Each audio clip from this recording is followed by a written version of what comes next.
Souriant et libre, Olivier Grondeau est enfin sorti de la terrible prison de Téhéran dans laquelle il était détenu depuis octobre 2022. Ce touriste globe-trotter avait été condamné à 5 ans de prison pour espionnage par un tribunal islamique iranien. Nous avons assisté en exclusivité aux retrouvailles avec sa famille, Florence de Juvigny et Axel Charles Messens. Après 887 jours de détention, le voilà libre. La mère d'Olivier Grondeau nous raconte ses retrouvailles. Le voir là, c'était vraiment magique. C'était une renaissance. Ouais. Olivier Grondeau voyageait 90 pays en 7 ans lorsqu'il est arrêté dans une auberge de jeunesse du sud de l'Iran le 12 octobre 2022.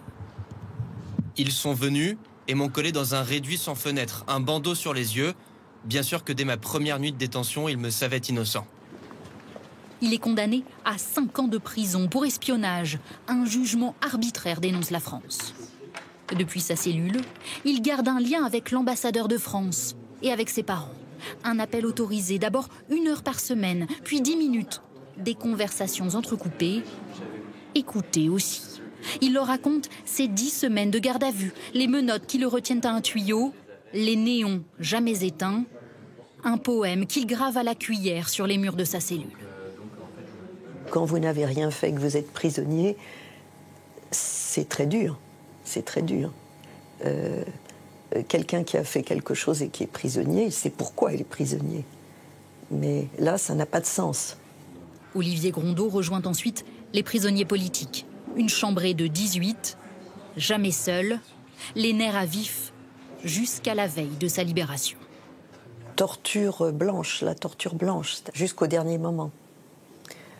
Quand le gardien est venu le chercher pour lui dire « tu prends tes affaires, tu vas en 209 », 209, c'est le quartier de haute sécurité, donc ça l'a beaucoup angoissé. Il a eu très peur, tout le temps très peur. Ouais. Une libération négociée pendant des mois. Votre travail et le million passé sur l'échec. Il ne les a pourtant jamais croisés. Cécile Colère et son compagnon Jacques Paris, 2 enseignants français détenus eux aussi dans cette prison de Téhéran depuis presque 3 ans, dans le quartier 209 de haute sécurité. Elle, dans une cellule de 8 mètres carrés sans lit ni fenêtre selon son avocate. Les autorités craignent pour leur état de santé.